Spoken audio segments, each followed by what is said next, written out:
Welcome, friend. Tonight, you are a passenger on the Mayflower, a soul seeking a new life across a vast ocean. Before our journey begins, find your coziest spot. Go ahead and pull that blanket up a little higher, letting your shoulders settle and your body grow heavy. There is nothing else you need to do right now except breathe and listen. Where are you tuning in from this evening? Is it late at night for you, or perhaps early morning in your own wonderfully busy corner of the world? Whatever the hour, it is time to rest. If you enjoy our travels together, a gentle tap on the subscribe button ensures you can always find your way back for another story. Now, let your own room begin to fade. Feel the solid ground beneath you soften into the constant, gentle sway of a ship at sea. The air is cool and damp. You are below deck, listening to the tired creak of the timber and the low murmur of your fellow travelers, each one dreaming of the shore. You are one of them. The world has shrunk to the size of this space. It is a world made of groaning wood, the constant creak and sigh of the ship's timbers, a language you have come to understand. Each groan speaks of the immense gray water pressing in from all sides, a constant reminder of how thin these walls are. You lean back against the rough sawn planking, the vibrations of the sea traveling through the wood and into your bones. Around you, the low murmur of dozens of conversations blends into a single, continuous hum, a sound as ceaseless as the waves. Your entire worldly possessions are here with you, a small bundle of clothing wrapped in cloth and the single, thin blanket currently pulled up to your chin. This small space, barely enough to lie down in, is your home now. You draw a shallow breath, and the taste of the voyage fills your mouth. It is a mix of salt from the ever-present dampness, the sour smell of unwashed bodies pressed close together, and something foul that rises from the bilge, the lowest part of the ship where stale, dirty water collects. You have learned to ignore it for the most part, to turn your head and think of the clean, sharp air of the fields you left behind. A persistent dampness has worked its way into everything you own, leaving your clothes feeling heavy and your blanket offering little comfort against the deep chill that never quite leaves this lower deck. True dryness is now just a distant memory. Twice a day, the rations are passed out. Today, like most days, it is hardtack, a biscuit baked so solid it feels more like a rock than food. You gnaw on a corner, letting your saliva slowly soften it enough to chew. The taste is bland, overwhelmingly salty, and you have to be careful not to bite down too hard and crack a tooth. In a small cloth pouch tucked inside your shirt, you can feel the faint, wrinkled shape of your last treasure, a single, small piece of dried apple. It was a gift from a friend as you boarded, a final taste of England. You have been saving it for a moment when you need it most, a promise of sweetness in this endlessly savory and stale world. The sounds of the others are a constant backdrop. Nearby, a family huddles together, their whispers too low to understand, but their tone one of weariness. Across the narrow walkway, a man sharpens a knife with a rhythmic scrape of metal on stone, his face set in concentration. These are the sounds of life continuing, even in this cramped, floating box. From the low conversations, you've learned to pick out the different groups. Some speak often of God's will and their holy purpose, a quiet intensity in their voices. Others, merchants and craftsmen, talk of land patents and the tools they have brought, their words focused on the practical needs of building a new life. They are all passengers, but they are not all one people. Suddenly, a new sound cuts through the general murmur. It is the cry of a young child, thin and ragged. It is not a cry of anger, but of pure misery. The sound of a small body worn down by seasickness and the gnawing ache of an empty stomach. The sound seems to pierce the dim space, a sharp needle of distress that makes your own stomach clench in sympathy. The child's parent, a woman with tired lines around her eyes, tries to offer comfort, rocking the small form and murmuring soft words that are lost in the child's weak sobs. The crying goes on, a rhythm of suffering that seems to have no end. Your hand instinctively goes to the small pouch at your chest. You can feel the sharp edges of the dried apple through the cloth. A fierce pang of your own hunger rises up, a raw, selfish need that wants to keep that last piece of comfort for yourself. To give it away would be to give up your only treat, the one thing that is yours alone. The thought is difficult, and part of you argues to ignore the sound, to pull your blanket tighter and pretend you are asleep. Yet the child's weeping continues, a sound so full of helplessness that it chips away at your resolve. You find yourself torn between the very real need of your own body and the undeniable suffering. The internal battle is short but fierce. The memory of sweetness on your tongue wars with the image of the child's pale face. You think of the long weeks still ahead, the endless meals of salted fish and hard biscuit. This little piece of apple could make one of those days bearable. But the crying does not stop. It is a sound that makes the whole world feel colder, sadder. Slowly, deliberately, you pull the pouch from your shirt. Your fingers, clumsy with cold, work the knot open. Inside, the dark, wrinkled piece of apple feels impossibly precious. With your thumbnail, you carefully split it in two. Getting to your feet in the cramped quarters requires careful maneuvering. You step over a sleeping form and around a wooden chest, your bare feet cold on the damp planks. You approach the mother and child, holding out your hand with the small offering resting on your palm. The woman looks up, her eyes wide with surprise in the dim lantern light. She looks from your hand to your face and back again, her expression shifting from exhaustion to a dawning, profound gratitude.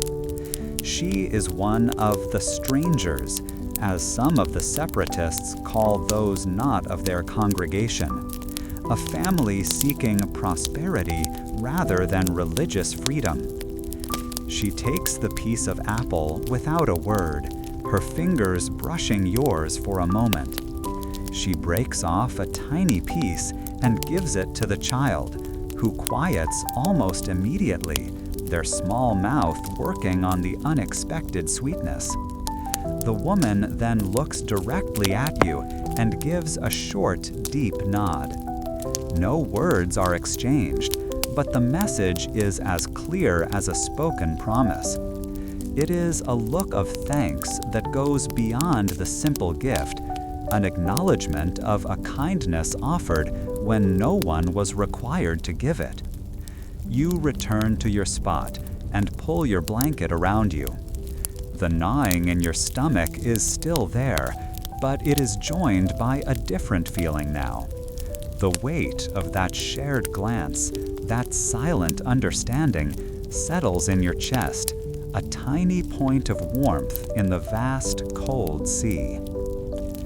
The act of kindness from the day before, sharing your small piece of dried apple, has settled something within you. While the gnawing hunger remains a constant companion in your belly, the memory of the parent's grateful nod provides a different kind of warmth. It is this feeling that pushes you to seek a moment away from the stale, crowded confines below. You climb the ladder to the main deck, finding a spot of relative quiet near the thick base of the main mast. The constant groaning of the ship's wood is different up here, mingled with the snap of the sails and the endless whisper of the sea. From this vantage point, you see the two worlds that share this small floating vessel. On one side, a group of separatists are gathered. Some call them saints because of their deep devotion and their desire to separate from the established church back in England. They are not loud, but the intensity of their quiet prayer, led by a man with a steady, low voice, creates an invisible wall around them. Their eyes are closed, their focus turned inward toward a faith that has driven them across an entire ocean. Their unity feels as strong and unyielding as the mast you lean against. On the other side of the deck, another group is huddled together. These are the strangers, the merchants, craftsmen, and families who are not part of the separatist congregation. Their reasons for this journey are different, rooted in land patents, contracts, and the hope of building a better financial future. Their conversation is a low buzz of practical matters, words like profit, acreage, and trade occasionally surfacing from the murmur. You see the parent you helped among them. They catch your eye and offer another small, appreciative nod, a silent reminder of the bond you forged. This brief moment of peace is soon interrupted by the needs of the ship and its passengers. The separatist leader, his prayers concluded, turns his attention to the vessel itself. He gestures toward a heavy, wet rope that has come loose from its coil, its thick strands lying in a messy heap on the deck. With a calm authority that seems to invite no argument, he looks around for help, his gaze sweeping over you. The task is simple but essential, recoiling the rope to keep the deck clear and the equipment ready. It is a duty to the community, to the safety of everyone aboard. Almost at the same exact moment, one of the merchants from the strangers group lets out a frustrated sigh. A large wooden crate, likely filled with his precious tools, has started to slide with the rhythmic roll of the ship. "A hand, quickly!" he calls out, not to anyone in particular, but his urgent glance lands on you. Securing the crate is a matter of protecting one man's property, the very means by which he plans to build his new life. The immediate, practical danger of the heavy box sliding across the deck is obvious. You find yourself caught between two different calls to action. The quiet authority of the religious leader pulls at you. Helping with the rope feels like a contribution to the greater good, a service to the entire community and its shared purpose. It is an act of communal duty. However, the merchant's urgent plea speaks to a more immediate need. The shifting crate is a tangible problem that needs a swift solution, and you remember the gratitude that came from providing direct, practical help to another stranger just the day before. The tools in that box are as vital to the future as the faith that guides the saints. The memory of that small shared piece of apple tips the balance in your mind. While the rope represents the ship's spirit, the crate represents its future foundation. You give the separatist leader an apologetic glance before moving toward the merchant. The wood of the crate is rough under your hands, and you have to plant your feet firmly to counter the ship's motion. Together, you and the merchant wrestled the heavy box back into its corner, using a spare length of rope to lash it securely to a post. The merchant claps you on the shoulder, his thanks genuine and warm. "Well done," he says, his voice full of relief. "A man's tools are his life. I'm in your debt." Several other strangers who were watching give you nods of approval. You have shown that you understand the value of a person's livelihood and are willing to act quickly to help protect it. This simple act of securing a box has earned you a measure of respect from their circle, marking you as someone who is practical and helpful. From across the deck, you see the separatist leader watching you. He has found others to help him with the heavy rope, and the task is nearly complete. He offers no word of praise or criticism. His expression is unreadable, but you feel the weight of his observation. Your choice was not ignored. He has seen you prioritize the immediate problem of an individual over the communal task he requested. It is a small thing, but on a ship this crowded, every small action is noticed and measured. As you move away from both groups, you can feel the sharp, sticky scent of tar from the thick ropes nearby. The smell seems to cling to your clothes, a constant reminder of the vessel holding you suspended between your old life and whatever is to come. The two distinct sounds, the fading murmur of prayer and the continued whispers of contracts, seem to represent the two paths forward. One is paved with faith in the unseen, the other with plans for the very solid world you hope to build.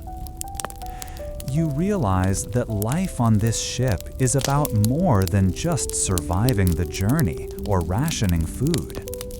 It is a constant series of small tests and decisions.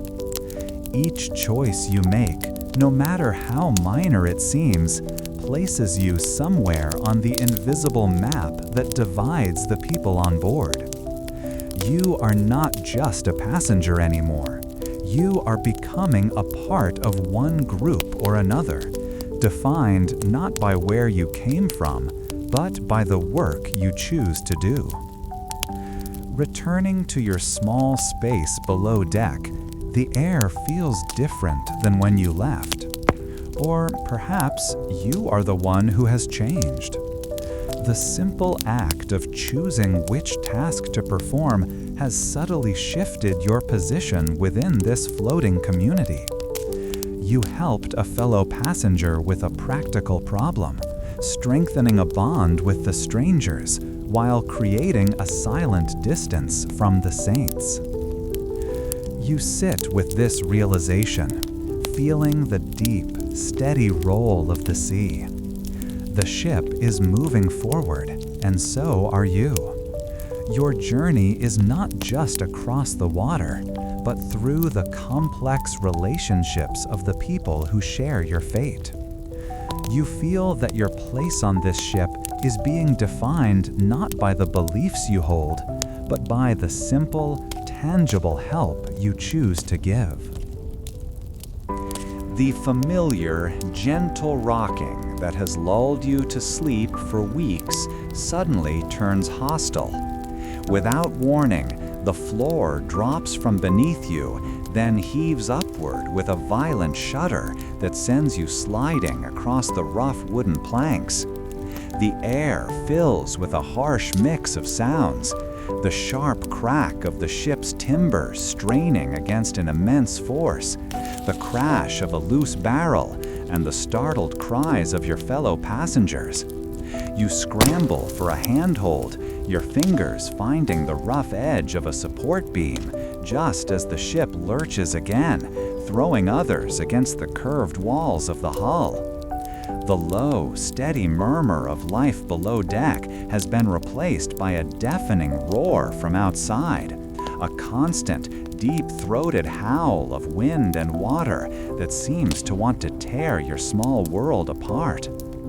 This new motion is a brutal, chaotic rhythm.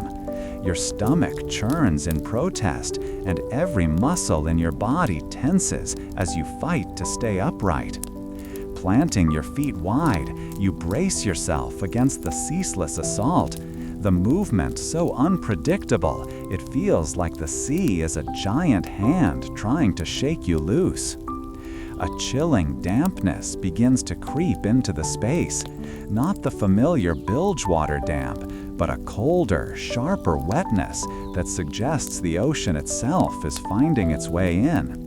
It soaks the hem of your trousers and seeps into your thin blanket, a cold reminder of the thin wooden wall separating you from the furious water.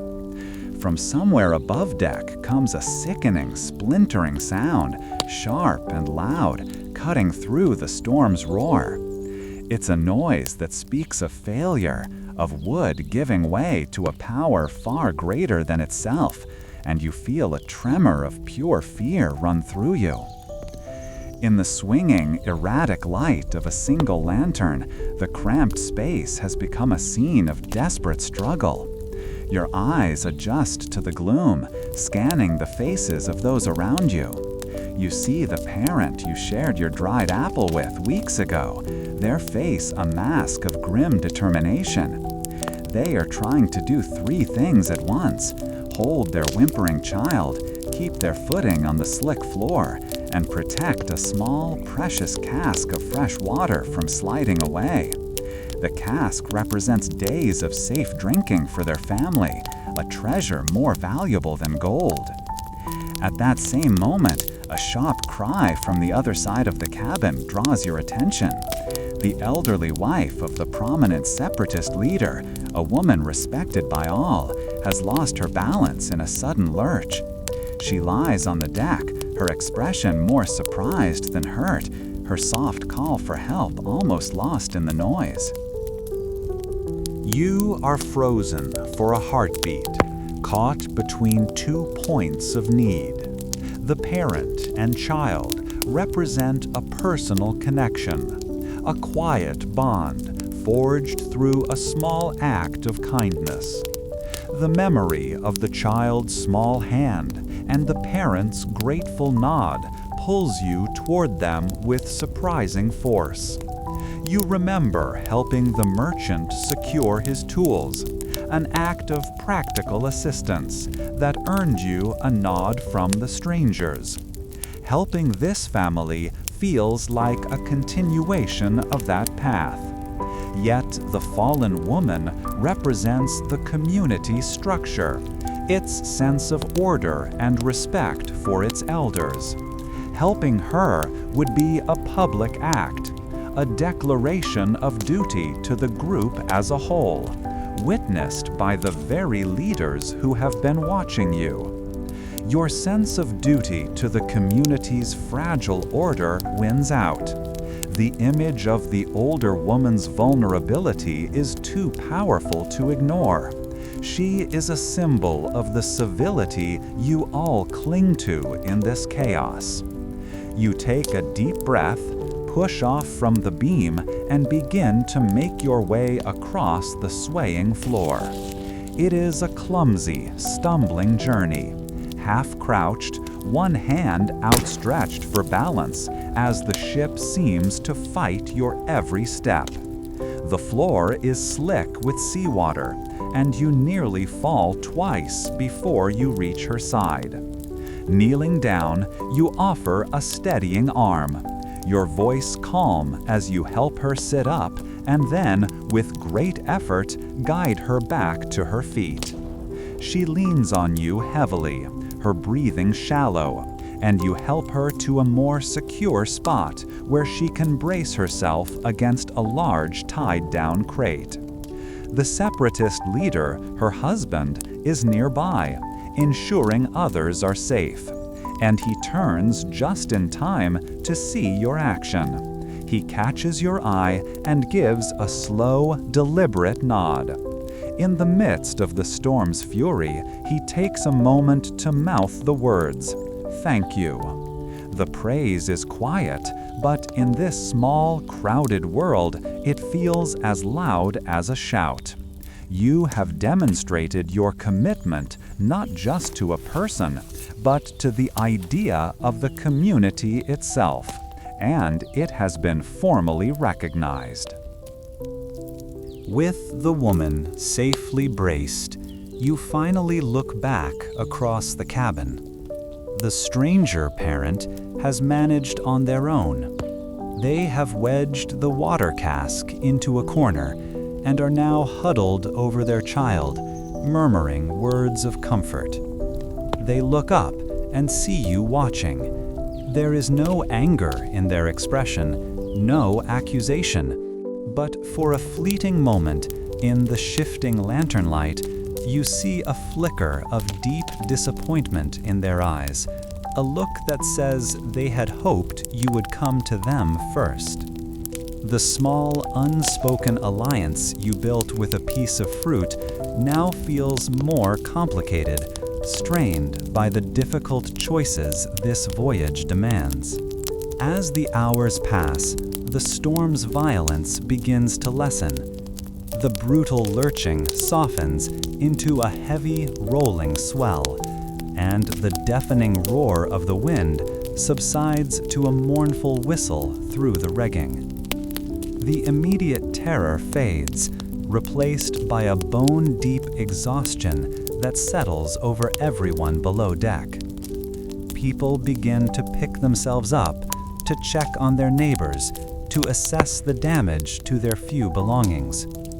The air is cold and carries the sharp smell of fresh, wet pine from the splintered beam above, a scent that is both alarming and a strange relief from the usual stale air.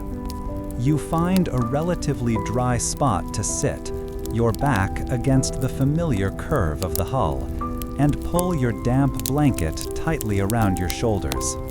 Your muscles ache from the constant bracing, and a shiver runs through you that has as much to do with the release of tension as it does with the cold. You watch the separatist leader moving through the cabin, his presence a calming influence as he speaks to each family. When he passes you, he pauses again, placing a hand briefly on your shoulder. "You have a good heart and a strong back," he says quietly. "Both will be needed here." That small gesture of approval feels warm, a small victory against the cold and fear. But then your gaze finds the stranger parent again, now sharing a piece of hard biscuit with their child, and the memory of their disappointed glance returns. You realize that every choice you make on this vessel is a balancing act. Every act of service to one group is measured and weighed by the other. This constant navigation between personal bonds and community duty, between the saints and the strangers, has become the defining rhythm of your journey. The weeks at sea have bled one into the other, blurring into a single long memory of gray water and grayer skies. Time is no longer marked by the sun, but by the slow emptying of the food barrels. The gnawing ache in your stomach has become a constant companion, a dull presence that drains the strength from your limbs and shortens your patience. Conversations below deck have dwindled from hopeful plans to clipped, necessary exchanges. A dropped tool or a jostled shoulder can now spark a bitter retort that hangs in the close confines of the ship. Every movement feels like an effort, as if your own body is a weight you must now learn to carry.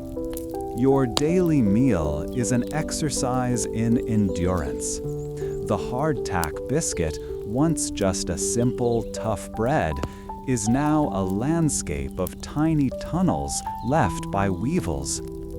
You learn to tap it firmly against the wooden wall, dislodging the small insects before you take a bite. The taste that follows is bitter and dusty, a flavor you chew slowly, not for pleasure, but for the simple feeling of having something in your mouth. The water from the barrels has taken on the woody taste of its container, and it often leaves a foul film on your tongue. As a result, many now prefer the soured beer, its sharp, fermented smell a constant background note in the space you all share. This shared misery has subtly changed the lines of division on the ship. The quiet respect you earned from the separatist leader by helping his wife during the storm remains. He still gives you a solemn nod when you pass. Yet the sharp distinction between saints and strangers has been worn down by the common enemy of hunger. Everyone's face is a little thinner, their eyes a little more shadowed. The practical skills you demonstrated when securing the merchant's tools are now valued by all, as everyone understands that survival depends on practical work, not just prayer or profit.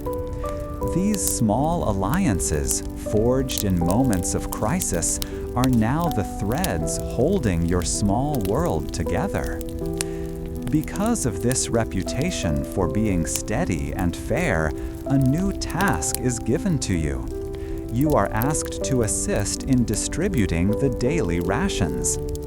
You now stand beside a man named Miles Standish, a soldier hired by the colonists to serve as their military advisor. He is not a tall man, but he carries himself with a rigid posture that makes him seem larger. His words are few, and his eyes miss nothing. He watches you work with an unnerving intensity, as if measuring your every movement against a standard only he understands. The weight of his scrutiny is almost as heavy as the gazes of the hungry people waiting in line. The process itself is a slow ritual of scarcity. You scoop the salted peas or mushy oats onto a small metal scale, your hand moving with deliberate care to ensure each portion is exactly the same. The scrape of the metal scoop against the bottom of the barrel is a hollow, final sound that echoes the emptiness in people's stomachs. Standish does not help with the scooping. Instead, he observes, his presence ensuring that the distribution is orderly and without dispute. His silence is a promise of swift action if anyone should challenge the fairness of the measure. During one such distribution, while scraping the very bottom of the pea barrel, your scoop hits something different. It is not the soft give of the peas or the hard curve of the wood. You work it free and lift it into the dim lantern light. It is a small, overlooked piece of dried salted beef, no bigger than your thumb. In this world of bland mush and dusty biscuit, it is a treasure. It is dark and stringy, glistening with salt, and you can almost feel the rich, savory taste of it, the burst of energy it would provide. For a moment, the world shrinks to the space between your hand and your mouth. Standish has turned away, his attention caught by a question from one of the ship's crew about a frayed rope. No one else has seen it. The thought is immediate and powerful. Slip it into your pocket. The urge is a physical force, a sharp pang of desire that makes your muscles tense. It would be a secret strength, a private victory against the relentless hunger that weakens you day by day. Your own survival instinct screams at you to take this small gift of fortune. But as the temptation crests, other images flood your mind. You see the pale face of the child you shared your apple with, and the profound, weary gratitude in their parents' eyes. You see the frail form of the elder woman you helped to her feet, her quiet dignity, a stark contrast to the storm's chaos. You think of the men you worked beside to repair the cracked beam, their faces strained with effort in the dim light. They are all waiting in that line, their trust placed in the fairness of the scales. The thought of their hunger, as deep and as real as your own, battles against your desperate need. The internal struggle is a silent, violent thing, over in a matter of seconds. It is a choice between a moment of personal relief and the unspoken promise you make every time you hold the scoop. Your own desperation feels small when measured against the collective hope of this community. Taking a slow, calming breath, you open your hand. With a steady motion, you consciously place the precious piece of dried beef onto the scales alongside the meager pile of peas, right in the open for all to see. Just as the beef settles, Standish turns back. His sharp gaze lands on the scale, noticing the dark morsel instantly. He looks from the unexpected addition to your face, his expression unreadable. He says absolutely nothing. There is no word of thanks, no nod of approval. Yet, as you continue to weigh the rations, you notice a subtle shift. The hard, watchful intensity in his eyes lessens, replaced by a quiet acknowledgement. The rigid line of his mouth seems to soften ever so slightly. It is not praise, but it is something more valuable, a silent confirmation that you have passed an unspoken test. You finish your task, dividing the tiny sliver of beef among the remaining portions. It is a nearly invisible addition to anyone's meal, but the act of sharing it feels significant. As you hand the last bowl to a waiting passenger, you feel the exhaustion in your bones, but it is mixed with a different sensation. You have looked your own desperate hunger in the face and chosen something else. In that moment, holding the scales, you have felt the immense weight of a community's trust in the palm of your hand. The familiar rhythm of the ship has been gone for 2 days, replaced by a violent, unpredictable tossing that makes your stomach clench and your footing uncertain. Below deck, the constant groaning of the timbers has risen to a shriek, a sound of wood being pushed past its limits. Sleep is impossible. Every lurch of the vessel sends loose items skittering across the floor and throws people against the curved walls of your wooden world.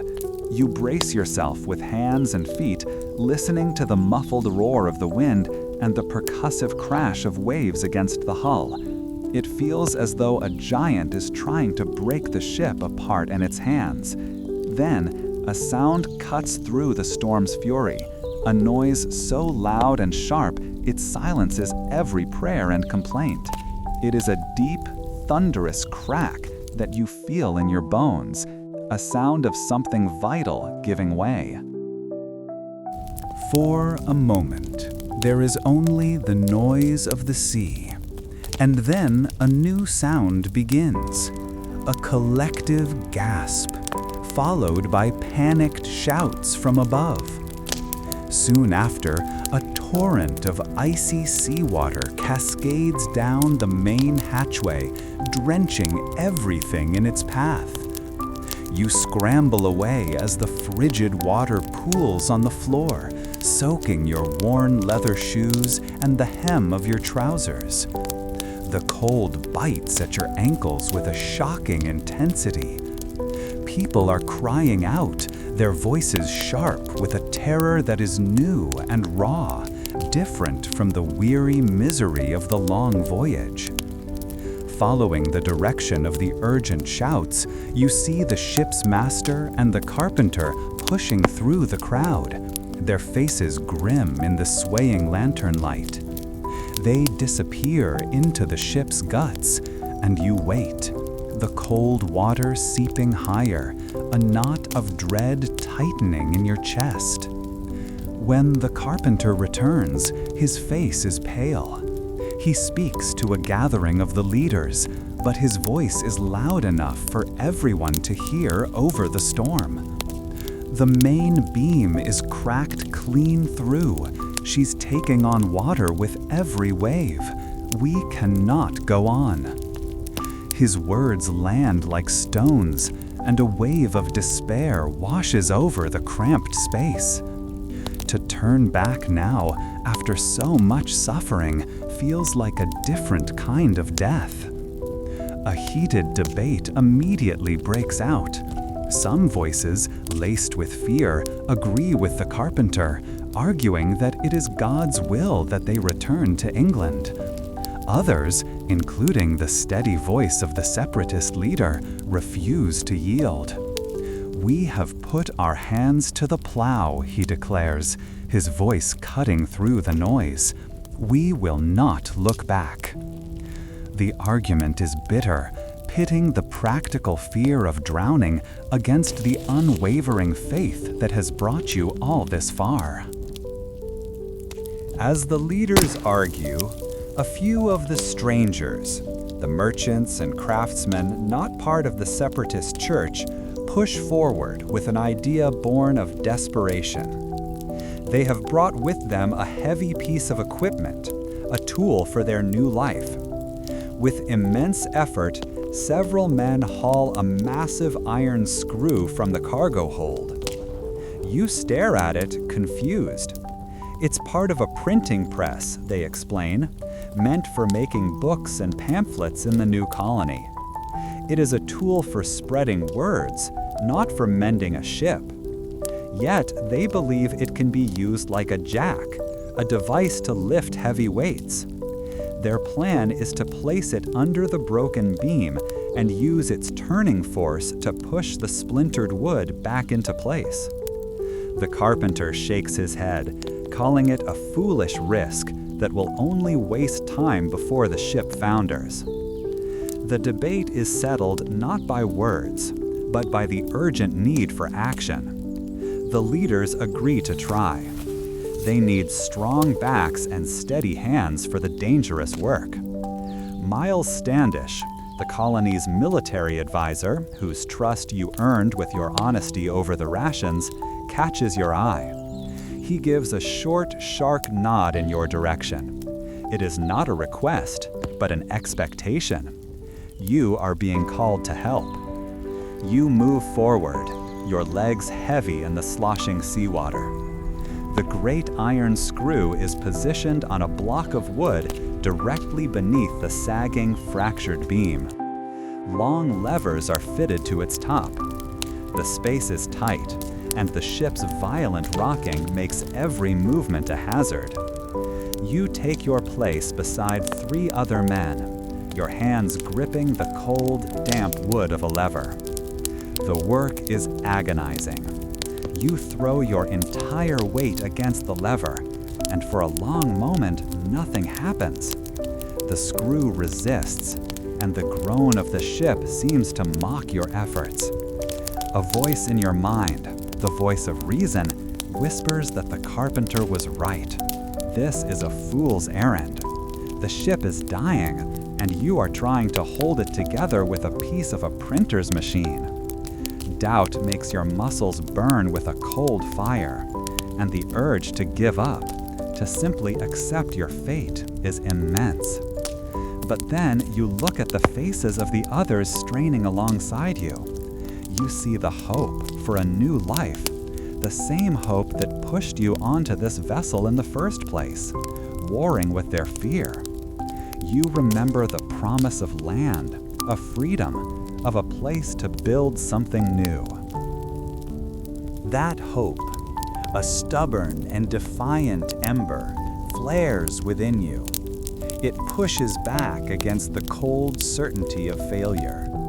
You find your voice, and a rough shout of encouragement tears from your throat. Together, heave!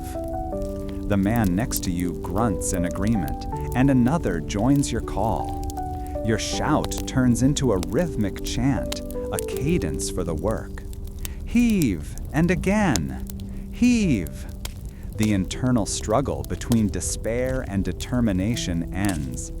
You choose to pour every last bit of your strength into the effort, to act as if success is the only possible outcome. You are no longer just pushing against a lever. You are pushing against the ocean itself, against the carpenter's doubt, against the part of you that wanted to quit. Your muscles scream in protest, but your will is set. Slowly, agonizingly, the great screw begins to turn. The sound is a harsh shriek of metal on metal, a grating protest that joins the chorus of the storm. With each quarter turn, a collective groan of effort rises from your group. You watch the dark, wet gap in the massive beam overhead. Millimeter by millimeter, it begins to close. Water still drips down, but the wood is moving. The sight sends a surge of energy through you, and you push harder, your knuckles white on the lever. Others see the progress and rush to brace the beam with posts and planks as it is forced back into alignment. The work continues for what feels like an eternity, a battle fought in the swaying darkness against the relentless power of the sea. Finally, the carpenter, who has been watching with a skeptical eye, inspects the repair. He runs his hand over the now supported beam, where a post has been wedged tightly underneath the mended section. He nods slowly. "It will hold," he says, his voice filled with grudging respect. "For now." A wave of relief, so powerful it almost brings you to your knees, rushes through the cramped space. The frantic energy gives way to a deep, shuddering exhaustion. The decision is made without further debate. The voyage will continue. You have stared into the abyss and refused to fall. The ship is wounded, but it is not broken. The journey forward will be one of caution and prayer, but it will be forward. Leaning against the wall, every muscle in your body aching, you look at the men and women around you. You are no longer just a passenger, one of many souls being carried across the vast ocean. You have become something more. You have put your hands on the bones of this ship and helped hold it together. The others who worked alongside you, the separatists and the strangers who pushed the lever with you, now look at you differently. There is a new kind of respect in their eyes, a shared understanding forged in the struggle. You are part of the core now, one of those bound not just by a compact, but by the collective will to survive. The memory of the beam's terrible crack now echoes in your mind, a constant reminder of how close you all came to the end. The energy you poured into bracing the great iron screw has settled into a deep, persistent ache in your back and shoulders. Every shift of the ship pulls at the tired muscles, a constant reminder of how close you all came to being swallowed by the sea. That shared victory, the moment the massive beam was forced back into place, now feels distant. A new threat has emerged, one that cannot be fixed with leverage and brute force. It began as a single cough from the far side of the crowded space below deck, a dry rattle in the dark. Soon, another answered, then a third. Now the sound is a constant, ragged chorus that rises and falls with the rhythm of the waves. It is the sound of the ship's fever, an illness that spreads through the close, damp quarters like a creeping mold. This unhealthy environment makes you breathe differently. You find yourself taking shallow sips of the stale air, as if you can avoid drawing the sickness deeper into your lungs. You pull the collar of your shirt a little higher, a useless gesture against an invisible enemy. The persistent rasping from nearby pallets makes your own throat feel dry and tight. Every tickle, every urge to clear your throat sends a jolt of cold apprehension through you. The conversations that once filled the space with plans and prayers have dwindled to weary whispers and the low moans of the afflicted. You see familiar faces, once ruddy from the sea wind, now pale and slick with a feverish sweat in the swaying lantern light. There is a faint metallic odor you've come to associate with the illness, a scent that clings to the damp wood and coarse blankets. Amidst this growing misery, your eyes fall upon a small, huddled shape. It is the child to whom you gave half of your dried apple weeks ago. The child is wrapped in a thin, threadbare blanket, and even from a distance, you can see the shivers that rack their small frame. The parent sits beside them, face etched with a helplessness that mirrors the fear you feel in your own gut. They do nothing but gently wipe the child's brow with a damp rag, a small, repetitive motion in a world of overwhelming crisis. The memory of that small, trusting hand taking the piece of fruit from you returns with surprising clarity. That simple act of sharing created a silent thread of connection, and seeing them in such distress now pulls at that thread, making their struggle feel like your own. You look from their pathetic covering to your own belongings. Tucked beside you is your wool blanket, one of the few items of real value you possess. It is not thick, but the wool is dense and holds warmth in a way linen or cotton cannot. It has been your primary defense against the bone-seeping cold of the nights at sea, a small wall between you and the endless chilling damp. The thought of surviving without it is difficult to imagine. The cold here is not just an inconvenience, it is a physical force that drains your strength, leaving you more susceptible to the very fever you are trying to avoid. Your own health, your very survival, feels tied to the warmth of that single object. A fierce internal conflict seizes you. One part of your mind, the practical, frightened part, screams for self-preservation. Giving up the blanket would be an invitation to weeks of shivering misery, a foolish gamble in a place where the margin between sickness and health is razor thin. If you fall ill, who will care for you? You have built alliances of respect, but everyone is fighting their own battle. Yet another part of you cannot turn away from the sight of that shivering child. The quiet gratitude in the parent's eyes all those weeks ago forged a bond you feel unwilling to break. What is the point of surviving if you must do so by walling yourself off from the suffering of others? You weigh the chilling reality of the nights to come against the image of the child's labored breathing. The rational part of you argues that your blanket cannot guarantee the child's recovery, that your sacrifice might be for nothing. It insists that your duty is to remain strong, to be one of the healthy who can still work and help the community as a whole. You remember the strain of turning the great screw and the exhaustion that followed. Your body already feels worn down. But the argument feels hollow when you look at the family's desperate situation.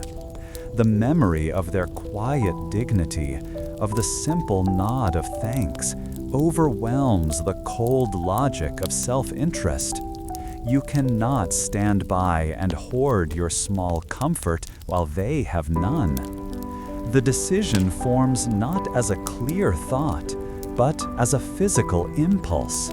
You push yourself up from the wooden wall, your own joints protesting. The blanket feels heavy and precious in your hands as you fold it.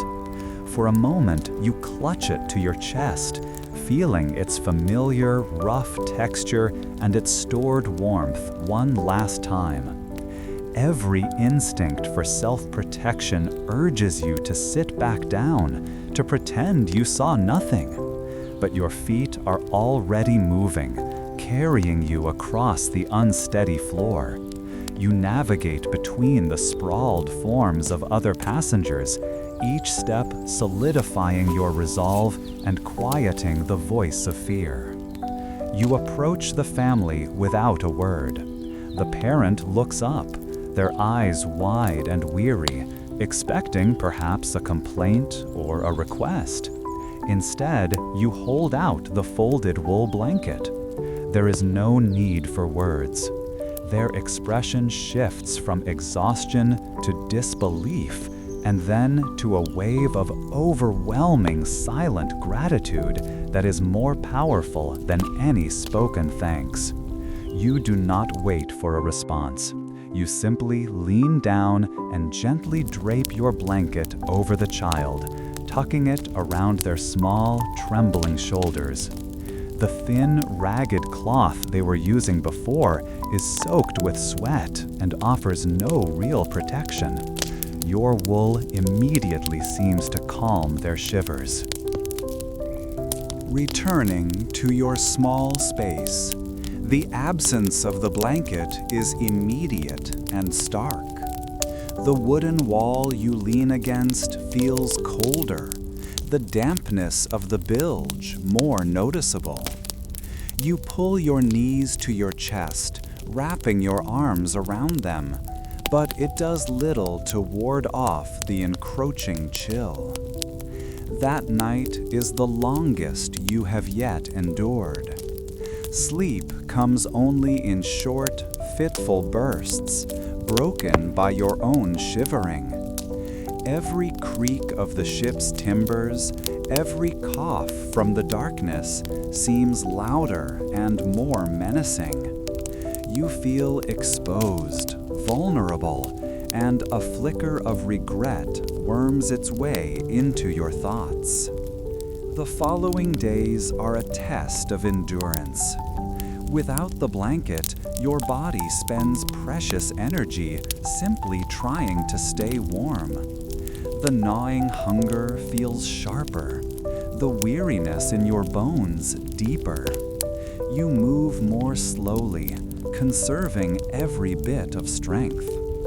The parent to whom you gave the blanket seeks you out, offering you a share of their water or a slightly larger piece of their hardtack biscuit. These are tiny gestures, but on a vessel stripped bare by scarcity, they are sacrifices of immense meaning. They do what little they can to repay the debt, forging your bond of loyalty into something unbreakable. A few days later, you notice a change. The child's breathing is easier, the feverish flush gone from their cheeks.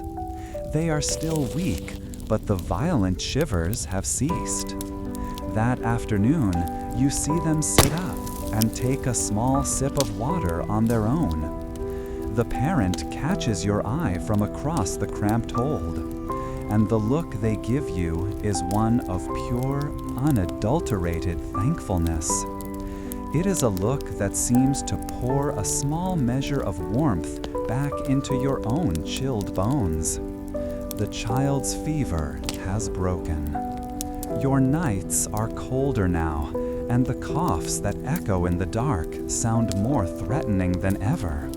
Your own body feels less resilient, more susceptible to the sickness that still plagues the ship. But as you watch the small child slowly regaining their strength, wrapped in your wool, the cold that seeps into your bones feels less important. You made a choice, not for the community or for reputation, but for one other person. You chose compassion over comfort, a shared humanity over self-preservation. The consequences of this choice are sharp and immediate, felt in every shiver that runs through you during the long, dark nights.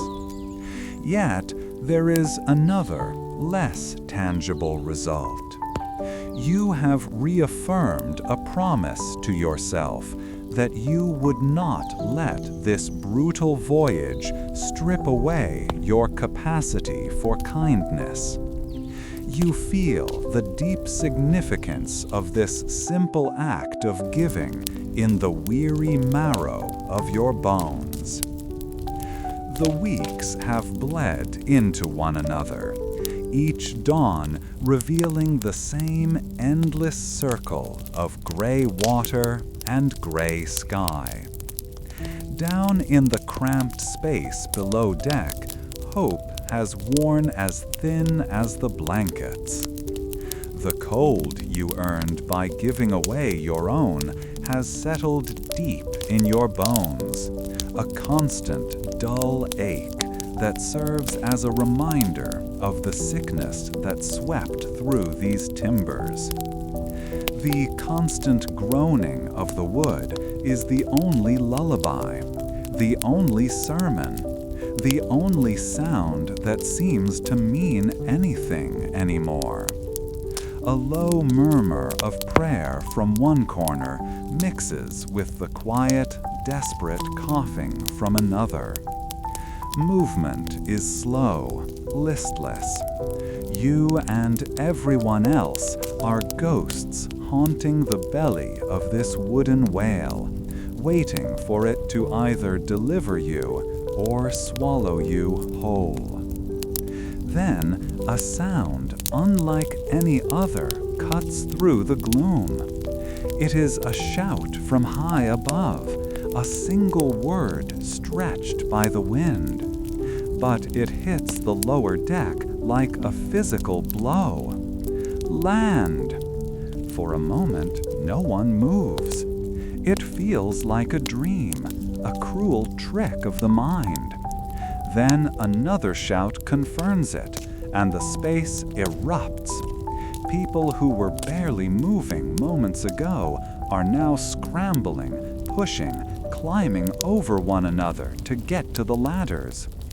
You are pulled along in the sudden, frantic surge of bodies, your heart pounding against your ribs with a force you haven't felt in months as you claw your way upward toward the light. Bursting onto the main deck, you stop, momentarily blinded. It is not a brightness that stops you, but a smell. For more than 2 months, every breath has been a mix of salt spray, wet rope, tar, and the close human smell of sickness and unwashed bodies. Now, something else rides the wind. It is sharp and clean, a scent of pine needles and damp, cold earth. You take a deep, shuddering breath, and it feels like drinking fresh water after a lifetime of thirst. This is the smell of solid ground, of things that grow, of life itself. The scent cuts through the fog of exhaustion in your mind, making the world feel real again. Your eyes finally focus on the horizon, following the direction of every pointing finger. It is there. Not a cloud, not a smudge, but a definite dark line separating the sea from the sky. It is a deep, bruised green, a color so absent from your world that it seems impossibly vibrant. All around you, the tension of 66 days at sea finally breaks. People are falling to their knees, their shoulders shaking with silent sobs. Others are laughing, their voices cracking. A group of the separatists begins to sing a psalm, their harmony thin and wavering, but filled with a profound, aching relief. The sound of weeping and joyful shouts rises together, a strange and beautiful music against the whistle of the wind in the rigging. Amid this outpouring of emotion, you feel a firm hand on your arm. You turn to see Miles Standish, the colony's military advisor. He looks past the celebrating crowd, his own gaze fixed on that distant shore with a professional intensity. He doesn't speak, but he gives you a slight nod and gestures for you to join him at the rail, where Governor John Carver and William Bradford are already standing.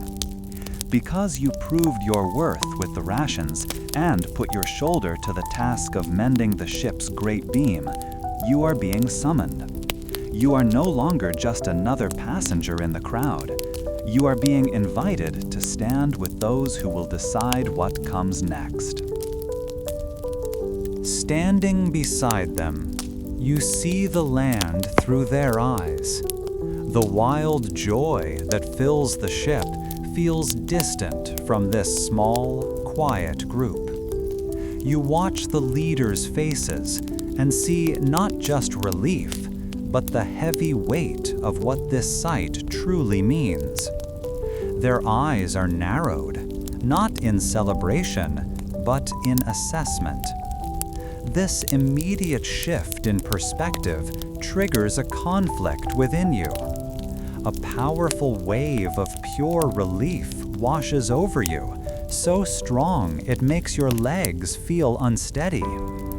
It would be the easiest thing in the world to let go, to weep with the others and thank God that the endless, terrifying ocean is finally behind you. Part of you desperately wants that release. You recall the terror of the storm, the grinding labor to fix the cracked beam, and the gnawing hunger that is your constant companion. You think of the cold that has seeped into your marrow since you gave your blanket to the sick child. Every hardship, every prayer, every moment of despair was aimed at reaching this single moment. The urge to simply feel the joy of arrival is a physical need, a hunger almost as strong as the one for food. To surrender to it would be a small, deserved comfort after so much suffering. But as you stare at that unbroken line of dark forest, another feeling begins to push back against the tide of emotion. This is not the familiar, tamed landscape of England with its fields and villages. This is a wilderness, vast and menacing, showing no sign of welcome. The joy you feel is for the end of one trial, but your eyes are now seeing the beginning of a new one, perhaps far harder. You make a conscious choice. You push down the overwhelming wave of relief, forcing your mind to clarity. You temper your joy with a cold, hard caution, transforming your gaze from one of celebration to one of strategy. Your focus sharpens, and you begin to scan the coastline not as a destination, but as a problem to be solved. You are no longer just seeing trees. You are looking for a break in the forest that might suggest a river mouth, a source of fresh water. You study the way the waves break against the shore, trying to guess if the water is deep enough for a safe harbor, or if it is a treacherous stretch of shallows. The instincts for survival you honed on the ship, making a small piece of apple last, fairly dividing the last handfuls of peas, securing a shifting crate, are now being applied to an entire continent. William Bradford, who had been speaking in a low voice with the governor, turns slightly and notices your silent, intense observation. He sees you are not lost in the emotional fog that has captured most of the ship, but are actively engaged with the challenge ahead. He follows your gaze toward the shore and gives a small approving nod. "That is the kind of looking we have need of now," he says, his voice quiet but clear. "To see not just that we have arrived, but to see where we must begin." His words are a quiet acknowledgement, a recognition that you see the future not just as a promise, but as a piece of work. The initial explosive joy on the deck begins to subside, replaced by a more sober and thoughtful murmur, as others start to realize the same truth. The land is here, but it is a cold, late autumn shore, and the work ahead is immense. Looking from the determined face of Bradford to the wild, unknown coast, the feeling inside you solidifies. It is no longer just relief or fear. It is the heavy, grounding weight of responsibility. The sea is behind you. Everything is in front of you. Your careful gaze upon this new world has already begun to weave your purpose into the fabric of its foundation. The constant rocking has stopped. After months of the world tilting and swaying beneath your feet, this sudden stillness feels deeply unnatural, almost unsettling. The ship no longer groans and creaks with the rhythm of the waves. Instead, it rests quietly in the gray, cold water of the bay. Through the hatch, you can hear a sharp wind whining through the bare ropes and masts, a sound colder and thinner than any you heard on the open sea. You pull your thin wool cloak tighter around your shoulders, a gesture that does little to stop the chill from seeping into your bones. This quiet should be a relief, a sign of arrival, but instead, a new kind of tension has taken root among the passengers, a low murmur of discontent that is more dangerous than any storm. This discontent grows louder with each passing hour. The land you saw is not Virginia. Everyone knows it. The patent, the legal document that gave the leaders authority to govern and distribute land, is for a different place, hundreds of miles to the south. In the cramped spaces below deck, you hear the arguments taking shape. The man whose tools you helped secure weeks ago is now a loud voice among the strangers. He argues that his contract was with the Virginia Company, and since you are not in Virginia, his service is complete. He declares he will be his own master on shore.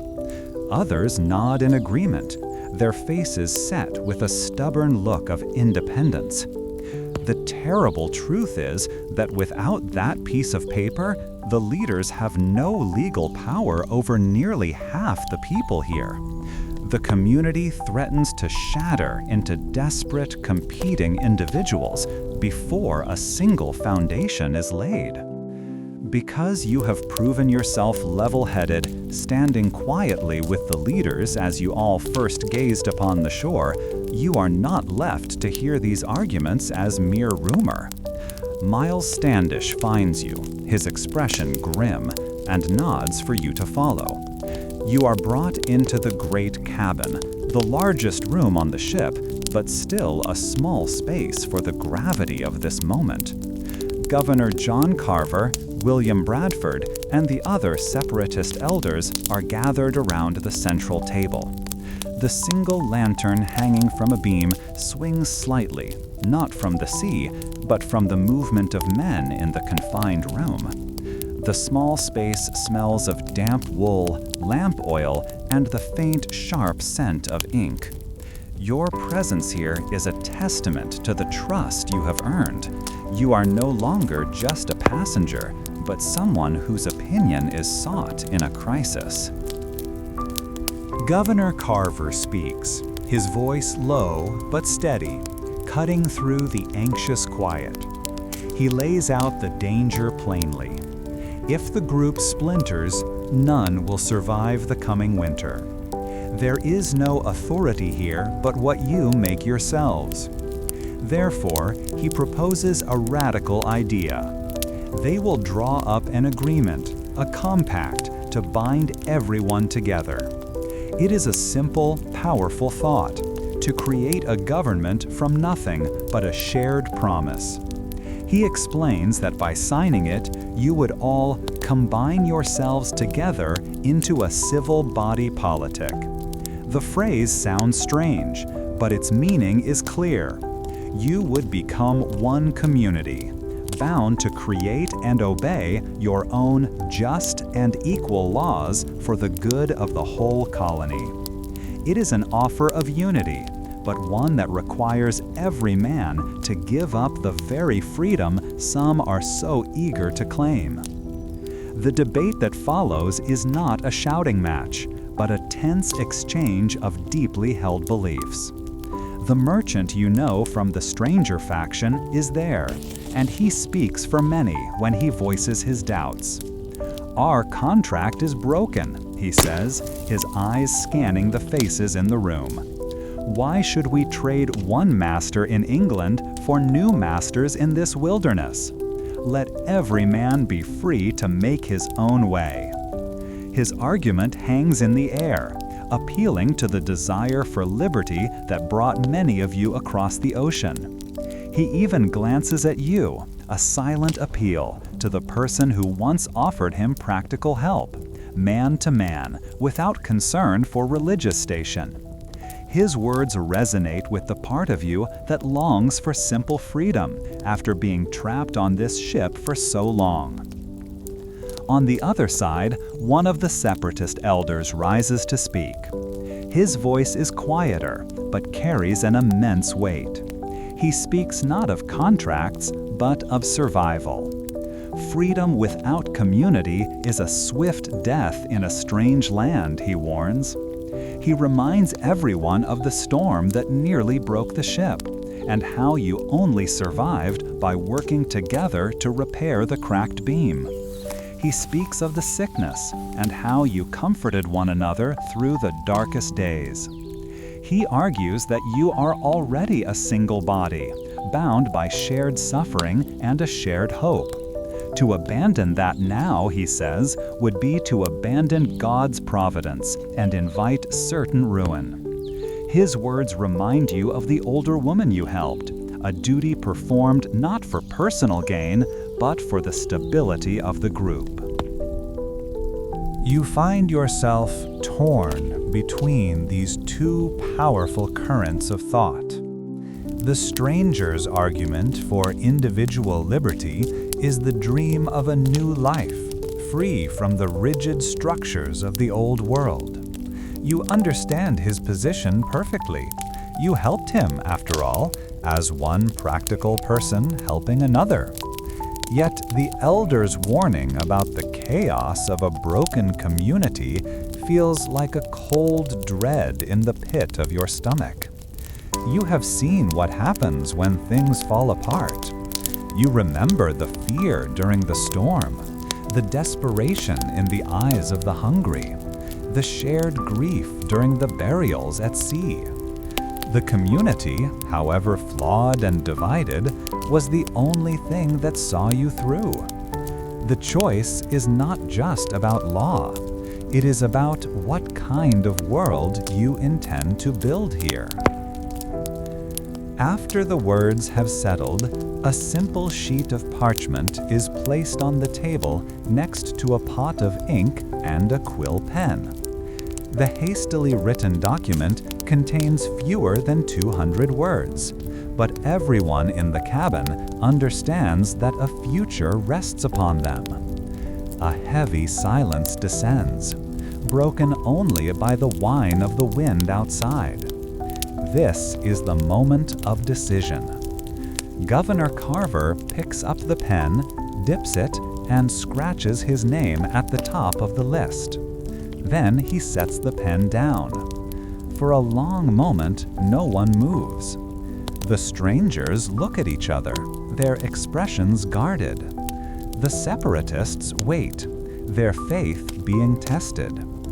Every person in this room knows that a few signatures are not enough. The agreement needs broad support to have any real power.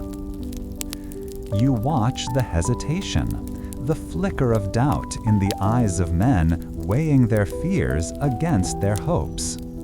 You realize that your own actions have placed you in a unique position. You have earned the quiet respect of the strangers through practical aid, and the trust of the separatist leaders through your sense of duty. Your signature would not be just one more name. It would be a bridge between the factions. The pull of loyalty to the men you worked with is strong, but the vision of a splintered, starving group of survivors is stronger. You did not endure all of this to watch it end in bickering and ruin. Stepping forward, you break the tense stillness. You take the offered quill. Its feather is rough against your fingers. Dipping it into the small, dark pool of ink, you move to the parchment and write your name. The scratching sound it makes on the paper is loud in the silent cabin, a small, decisive noise that seals your commitment. You are no longer just an individual seeking a new life. You are now part of the foundation of a new society, willingly bound to its laws and its fate. Your action seems to release the tension in the room.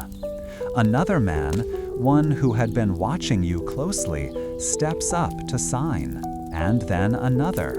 The lines between saint and stranger begin to blur, replaced by a shared, written promise. As you step back, a profound sense of change settles over you. The ink on the parchment connects you to everyone else who signs, tying your future irrevocably to theirs. You have helped create the very authority that will govern you. The debate is over, and the choice for unity has been made, thanks in part to your willingness to act. The threat of the group dissolving into chaos has been replaced by the immense shared weight of building a functioning community from scratch. The power of this decision, made in the dim light of a ship's cabin, will now follow you onto that cold and unknown shore. The slight scrape of the small boat's hull against sand is a sound you have not heard in months. It feels alien, a solid noise in a world that has been defined by the groaning of wood and the endless rush of water. Miles Standish, the man whose trust you earned with a simple, honest act over the ration barrels, gives you a firm nod. He chose you for this first exploratory party, a small group of the strongest and most reliable. His confidence in you is a weight, but a welcome one. As your boots sink into the wet sand, a strange sensation travels up your legs. The ground does not move. For a moment, your body, so accustomed to the constant sway of the sea, tries to correct for a motion that isn't there, and you stumble. This new world greets you not with warmth, but with a sharp, clean cold that bites at your exposed skin. You pull your wool coat tighter, the familiar scratchy texture, a small comfort in this vast, unfamiliar place. Every step is a discovery. The crunch of frozen leaves underfoot is a startlingly loud sound after the muffled acoustics of the ship. You stoop and run your fingers over the bark of a tree, its rough, furrowed surface a complex map of seasons you cannot yet read. Looking up, the height of the pines and oaks seems to block out the sky, making you feel small and utterly exposed in a way the endless ocean never did. The quiet here is different too.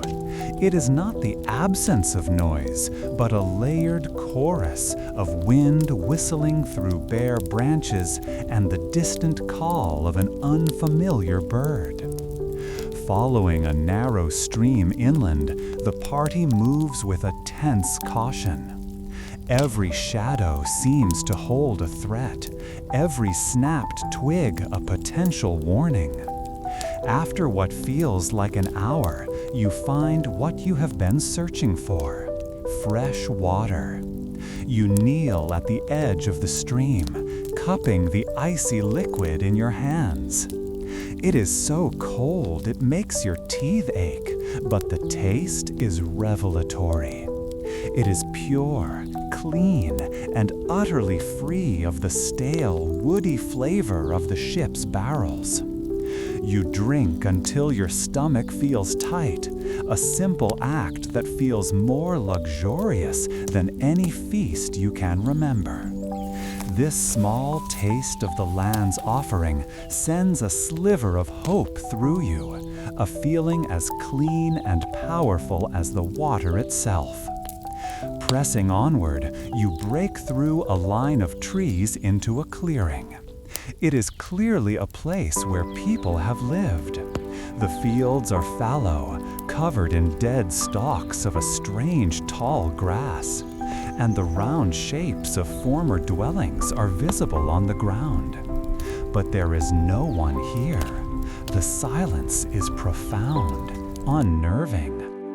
You see several odd mounds of earth, patted down and covered with old woven mats. One of the men, his voice low with a mix of fear and curiosity, suggests they could be graves.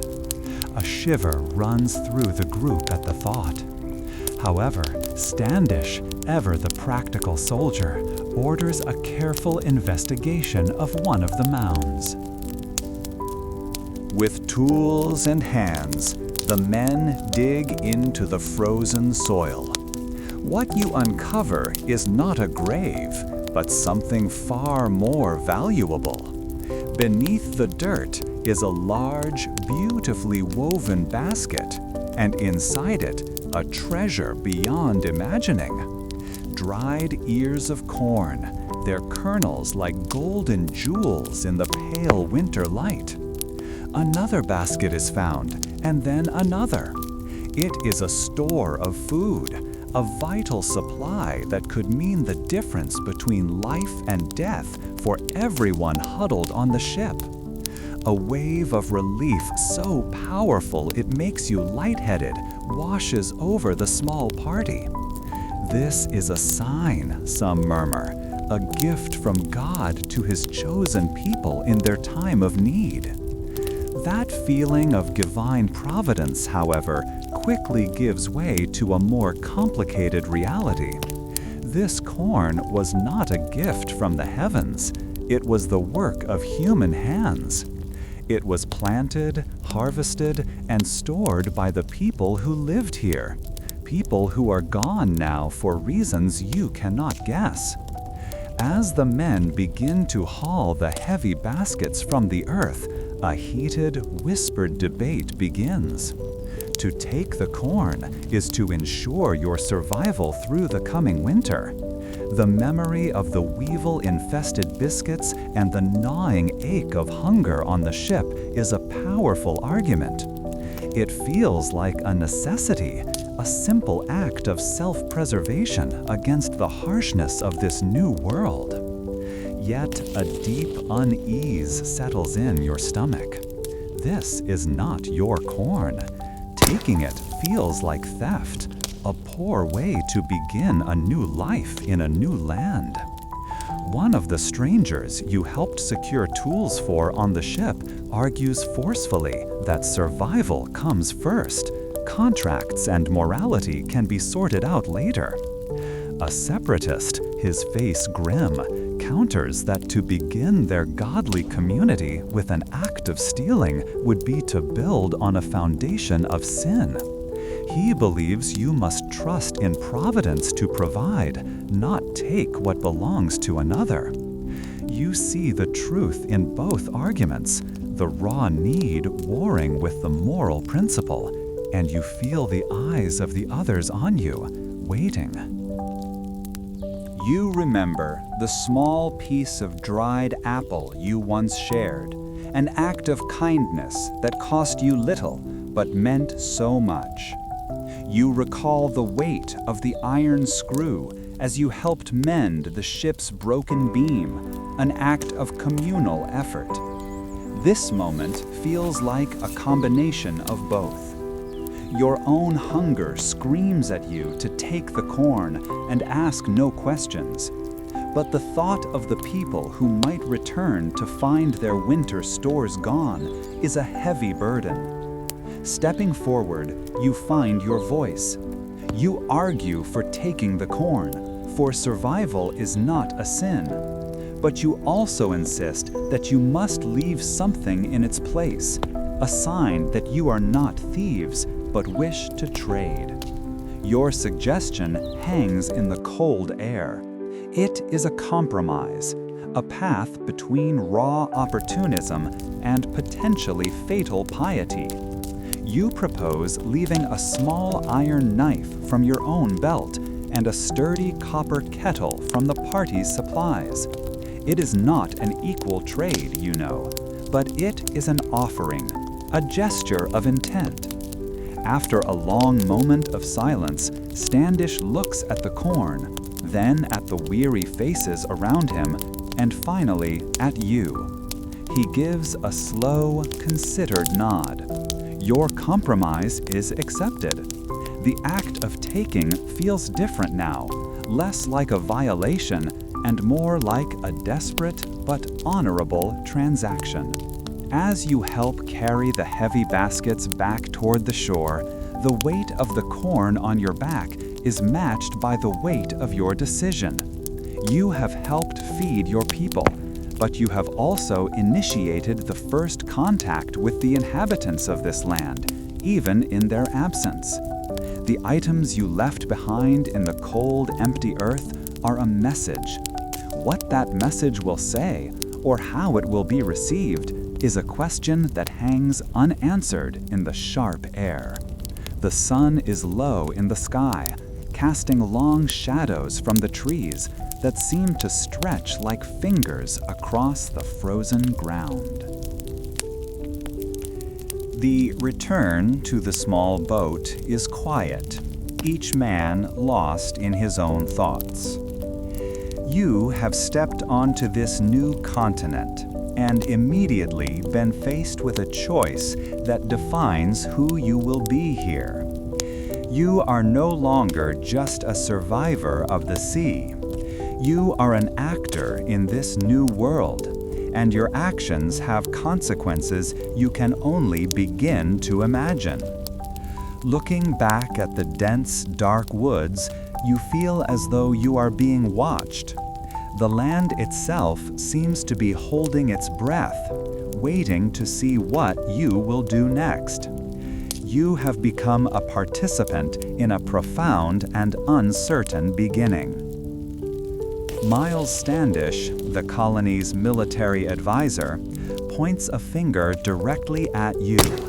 His gaze is as sharp and practical as the sword at his hip. He speaks your name, his voice a low command that cuts through the cold morning air, and gestures toward the small boat being lowered into the choppy gray water. You do not question the order. Weeks ago, when distributing the last of the salted peas, you had the chance to hide a scrap of beef for yourself.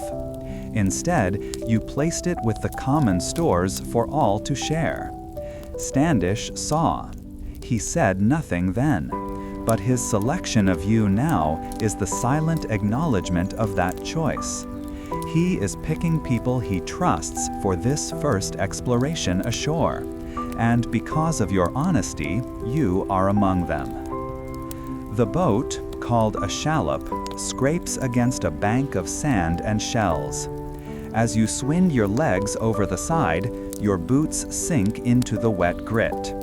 You push yourself up and take a step onto the beach, and the world tilts beneath you.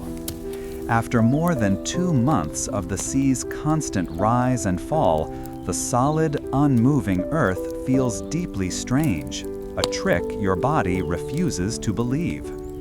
You stumble, catching your balance as if the land itself were a heaving deck. The ground does not yield. It is you who must relearn how to stand still. Others in the party stagger as well, their legs accustomed to a world that is never at rest. Once your balance returns, the sensations of this new place rush in.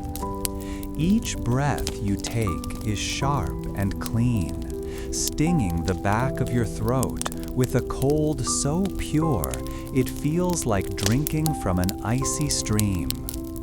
Your exhalations turn into plumes of white vapor that vanish almost instantly. Beneath your feet, a layer of frost-covered leaves and twigs crackles with every step, a sound much crisper and louder than the perpetual groaning of the Mayflower's timbers. You pull the rough wool collar of your coat tighter around your neck, a small defense against a wind that carries the scent of pine needles and damp soil, smells you had almost forgotten existed. Following Standish's lead, your small party moves away from the shore and into the dense woods. The trees, mostly pine and oak, stand in silent, imposing rows, their bare branches clawing at a pale sky. It is a world of vertical lines and deep shadows, so different from the endless, flat horizon of the ocean. A fellow passenger, a farmer from Sussex, walks beside you for a time, pointing to the shriveled remains of berries on a thorny bush. He explains they are bitter, but can be boiled to make a tea to soothe a cough, a piece of knowledge he files away for later. You watch the ground, trying to learn the difference between the track of a deer and the scuff marks of smaller creatures, your eyes slowly adjusting to this intimidating wilderness. Further inland, you discover a small brook, its water running clear and fast over a bed of smooth gray stones. Kneeling on the bank, you cup your hands and scoop up the water. It is so cold it makes your teeth ache, but the taste is the most wonderful thing you have ever experienced. It is pure, clean, and without a trace of the woody rot or salty tang that has tainted every drink for months. The water is a simple miracle, washing the dust and grime of the voyage from your mouth and throat. This single taste feels more hopeful than any speech or prayer you heard on the ship, a tangible promise that life can be good again. Pressing on, the dense forest suddenly gives way to a cleared area. It is a startling sight. The land has been worked. Small, rounded fields, now covered in frost and dead stalks, lie in neat patterns. In the center of the clearing are several circular depressions in the earth, the marks of where dwellings once stood. An eerie quiet hangs over the place. There are no people, no dogs barking, no smoke rising from a fire. It feels like a village where everyone simply vanished moments before you, leaving only their ghosts behind. This profound emptiness is more unsettling than the dark woods. One of the men notices a strange mound of earth, slightly raised and covered with a woven mat now stiff with ice. He uses the butt of his musket to break through the frozen soil beneath. A few inches down, he strikes something solid. Working together, the group digs away the dirt with their hands and knives, revealing round, tightly woven baskets.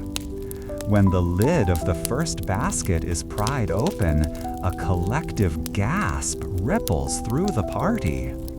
Inside, it is filled to the brim with dried corn kernels, yellow and red and blue, a treasure beyond imagining. Here is food, real food, enough to sustain you all. Immediately, a heated debate breaks out.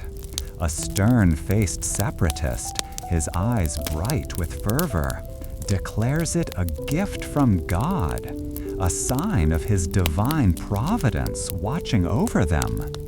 He argues that the Lord has cleared this land and left this bounty for his chosen people. To not take it, he insists, would be to reject God's own blessing. His voice rings with absolute certainty, leaving no room for doubt. For him, the question is not whether to take the corn, but how to properly thank the Almighty for providing it in your moment of greatest need. However, a merchant you helped secure tools for on the ship speaks up, his voice low and anxious. He calls it what it is: stealing. He warns that the people who planted this corn will surely return. When they find their winter stores gone, their welcome will not be with open arms, but with arrows and clubs. This single act of theft, he argues, could doom the entire colony before it even begins, earning you enemies in a land where you desperately need friends. He looks around at the silent trees, and you can see the fear in his eyes. You find yourself torn between these two poles. The gnawing hunger that was your constant companion on the Mayflower is a raw physical memory. You can almost feel the dusty, weevil-eaten hardtack in your mouth. And you picture the pale, gaunt faces of the children back on the ship. The instinct for survival is a powerful tide, urging you to grab the baskets and run to secure this food at any cost. This corn is not just a meal, it is life itself, a shield against the brutal winter that is fast approaching. Yet, a deeper thought holds you back. You remember the solemn act of signing the compact, the promise to create a just and equal society. What justice is there in beginning your new life by taking from others? This new world offers a chance to build something better than what you left behind. And it feels wrong to lay the first stone of your new home with a stolen foundation. Your past actions, sharing your apple, helping the merchant, refusing to steal the extra rations, have all been small steps toward building a community based on trust, not just survival. Stepping forward into the center of the tense circle, you find your voice. You agree that you must take the corn, for to leave it would be to condemn your people to starvation. But you cannot simply take it. You propose a compromise. From the shallop's supplies, you suggest leaving behind a small, sharp steel knife and a sturdy copper kettle. These items, you argue, are valuable and useful, a clear sign that you are not thieves but wish to trade. It is a gesture of goodwill, an offering of peace to the unseen people whose land you now stand upon. A long moment of silence follows your suggestion. The men look from you to Standish, who has been watching the debate without a word. He studies your face, then gives a single, decisive nod. The compromise is accepted. It satisfies the practical need for food, while also honoring the desire to act with some measure of fairness. The men quickly gather the baskets of corn, their movements now purposeful and unified. Before leaving, you personally place the knife and kettle in the empty hole, a silent message left for the village's absent owners. As the party makes its way back to the shore, the heavy baskets of corn are distributed among you. The weight on your shoulders feels substantial, a physical representation of the colony's chance at survival. You carry the burden of this choice with you, a quiet pact made in an empty place, as the shallop pushes off from the silent, waiting shore. The solid ground you longed for has become a frozen enemy. Your world is now a small hut, hastily built from rough-hewn timber and sealed with mud and straw. Gaps in the walls let the wind whisper through, carrying a cold so deep it feels like a physical presence, settling in your joints and refusing to leave. You huddle near a fire that offers more smoke than warmth, pulling your thin cloak tighter. The constant effort of shivering drains your strength, leaving an ache in your muscles that never truly fades. Outside, the sounds of hammers and saws have fallen silent, replaced by a grim, repeating rhythm. The hacking cough from one hut, a low prayer from another, the crunch of frozen earth under the boots of those few still strong enough to work. This relentless cold is made worse by the gnawing emptiness in your stomach. Days are measured by a single small portion of food, a thin broth, a handful of dried peas, or a piece of hard biscuit saved from the ship. You feel a constant lightheadedness, a weakness that makes even standing up a deliberate act. Every movement is calculated to conserve energy. The smoke from the fire stings your eyes and catches in your throat, making you cough along with the others. It is a shared chorus of misery, a sound that has become as constant as the whistling wind. Yet in this bleak existence, a small warmth persists. The woman you gave your blanket to on the ship now looks after you. Her child, having survived the fever at sea, is frail but recovering. Each day, she ensures your fire has fuel and shares a portion of her own family's meager rations, a quiet repayment of a debt that has become a lifeline. Her kindness is a stark reminder of the bonds forged in the chaos of the ocean, alliances that now mean the difference between life and death. One evening, as a cruel wind howls outside, she brings you a cup of hot water infused with pine needles, a bitter drink that at least warms your hands. She tells you in a low voice about the latest burial. To prevent any watching native people from seeing how weak the colony has become, the dead are now buried at night, their graves leveled and hidden before dawn. This chilling piece of information adds a layer of desperate strategy to the sorrow. You realize your community is not just dying, it is actively trying to hide the fact, performing a grim theater for an unseen audience. The knowledge makes the settlement feel even more fragile, like a flickering candle in a vast, dark forest. As the days shorten and the cold deepens, the sickness claims more and more people. At its peak, only a handful of colonists, including the military advisor Miles Standish, are well enough to care for the sick and bury the dead. Nearly half of your fellow passengers are gone. You see familiar faces vanish, their absence leaving a hollow space in the small community. The weakness in your own body is a constant terror, every cough a potential death sentence. The historian William Bradford later wrote that the disease was a mix of scurvy from the lack of fresh food, pneumonia, and other lung infections. For you, living through it, it is simply the general sickness, a nameless dread that hangs over every hut and steals the breath from your friends. This shared suffering eventually leads to a breaking point. Governor Carver calls a meeting of all who can walk in the partially constructed common house. The air inside is frigid, your breath appearing in white puffs before your face.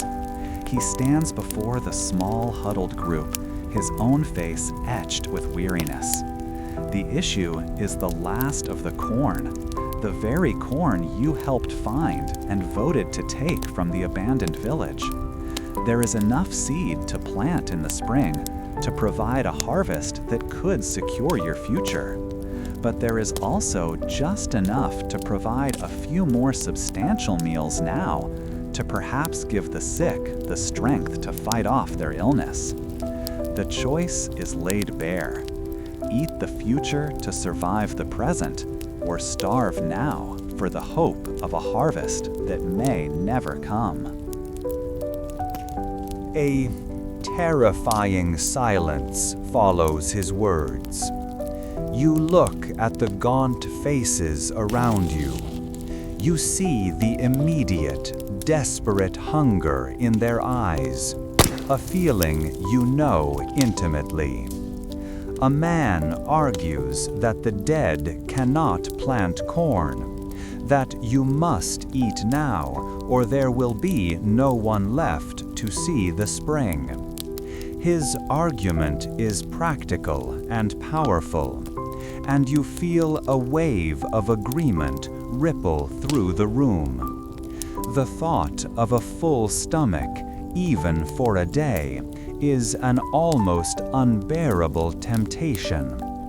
It is a simple, animal urge for survival, and it threatens to overwhelm every other thought.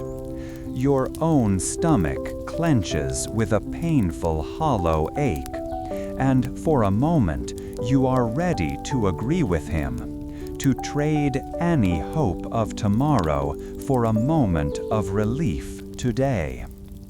Yet, as you stand there shivering, another memory surfaces. You recall the violent lurch of the ship, the thunderous crack of the main beam, and the cold seawater soaking your legs. You remember the feeling of despair, the carpenter's declaration that all was lost. But you also remember the great iron screw, the shared effort of turning it against the immense pressure, the surge of resolve that came from choosing to fight rather than surrender. That moment taught you that survival was not just about enduring the present, but about forcing a future into existence through sheer will. You did not risk everything on that broken ship just to let your hope die here in the frozen dirt. Finding a strength you did not know you possessed, you take a half step forward. Your voice, when it comes out, is raspy from the smoke and disuse, but it cuts through the tense quiet. You speak not of grand principles, but of the journey itself. You remind them of the storm, of the cracked beam, of the shared work that kept the Mayflower afloat. We did not survive the ocean, you say, your words gaining strength, only to let our future be eaten by one winter's hunger. You argue that to eat the seed corn would be to admit defeat, to agree with the crashing waves and the splintering wood that you were doomed from the start. Saving it, you insist, is an act of defiance. It is a promise to all those buried in the frozen ground that their sacrifice will mean something. Your words hang in the cold air. You see the conflict in the eyes of your neighbors, the war between the gnawing pain in their bellies and the flicker of resolve you have tried to reignite. The man who argued to eat the corn looks down at his feet, unable to meet your gaze. Governor Carver watches you, a flicker of approval in his tired eyes. He then asks for a show of hands. Slowly, reluctantly, but one by one, hands are raised to save the seed. The decision is made. You and your community have chosen to embrace an even deeper hardship, to walk further into the valley of starvation, all for the uncertain promise of a spring planting. As the meeting breaks up and people shuffle back to their cold, smoky huts, you remain for a moment in the empty common house. The immediate relief of having swayed the group is quickly replaced by a chilling realization of what you have done. You have successfully argued for more hunger, more weakness, more suffering for everyone, including yourself. You have taken on a responsibility far greater than simply securing a crate or signing a document. You have asked your friends and neighbors to trust in a future they cannot see, to endure a present that is almost unbearable. It is a leadership born not of authority, but of shared desperation and a stubborn refusal to fail. Walking back to your own small shelter, the wind feels sharper, the cold more personal. The sounds of coughing from the other huts seem to accuse you. The knowledge that you are a guardian of this fragile hope is a burden heavier than any physical object you have ever carried. It is a promise made not just to the living, but to the dead and to the dead. The weight of that shared hunger and the even greater weight of the shared dream it protects settles into the deepest parts of your being. You have survived the sea, and now you must survive your own choices. The lingering chill of winter finally begins to release its grip on the land. You feel it not as a sudden warmth, but as a change in the very ground beneath your boots, a softening that promises something other than frozen hardship.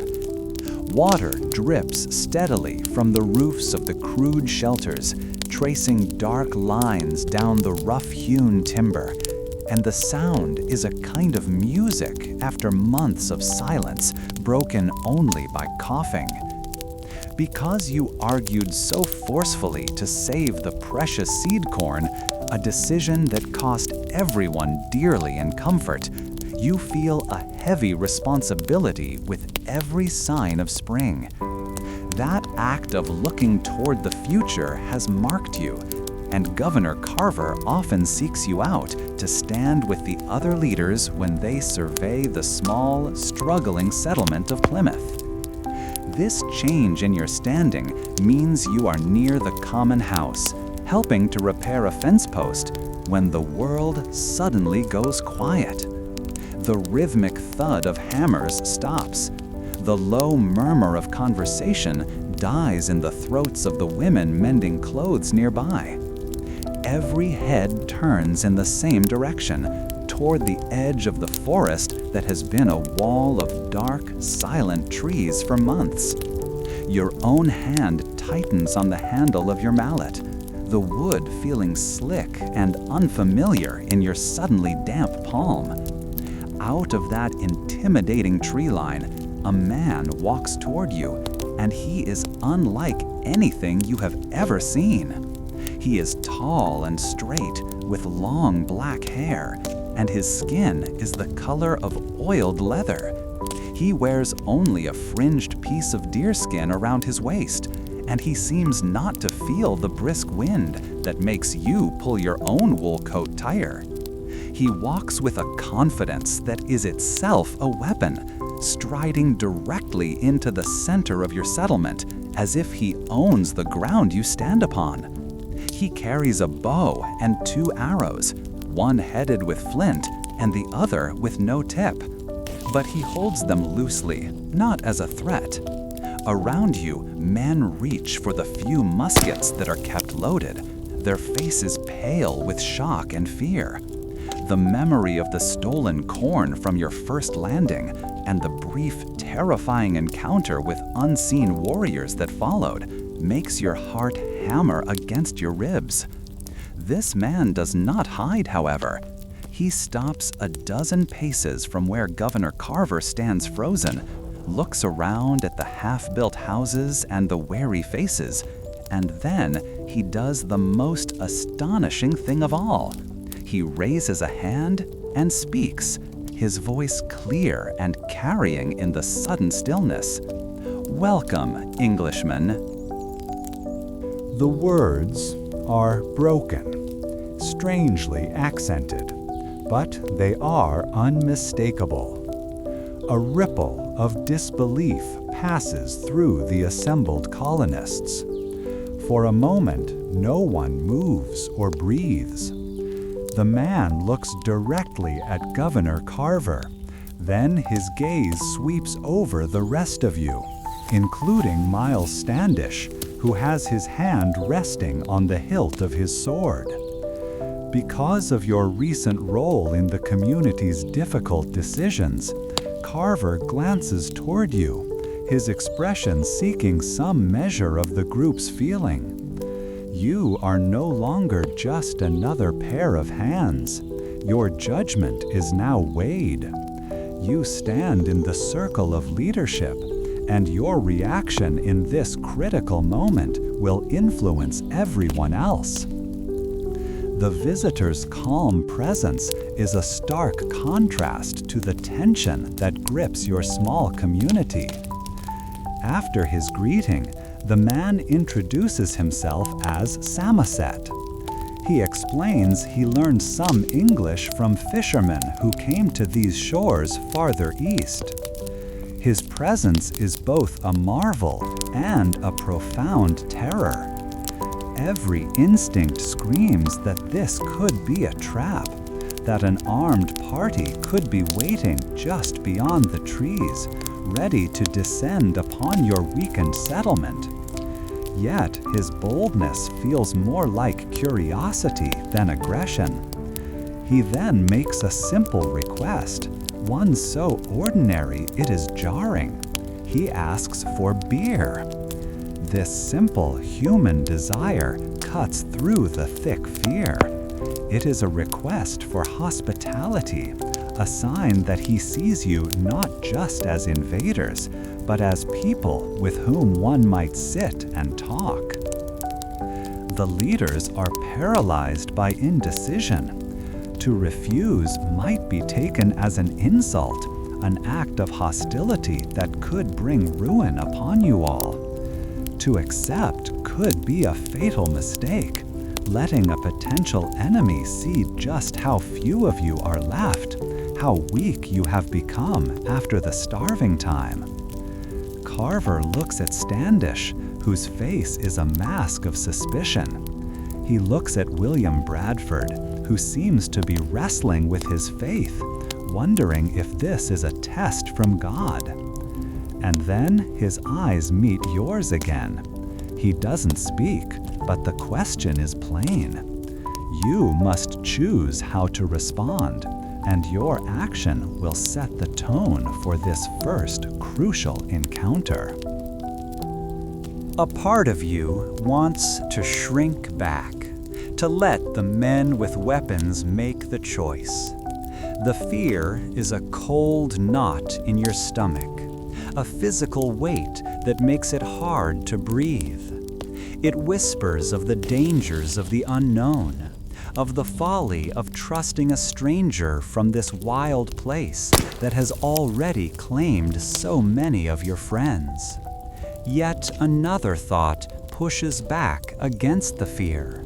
You recall the endless gray sea and the desperate hope that carried you across it. You remember the solemn promise you made when you signed the compact, binding yourself to the creation of a new society. That society cannot be built on fear alone. Survival will require more than high walls and loaded muskets. It will require courage and, perhaps, a leap of faith. You find yourself torn between the caution that has kept you alive and the hope that is the only reason you are here at all. The memory of arguing to save the seed corn returns to you, a choice for a future you could not yet see.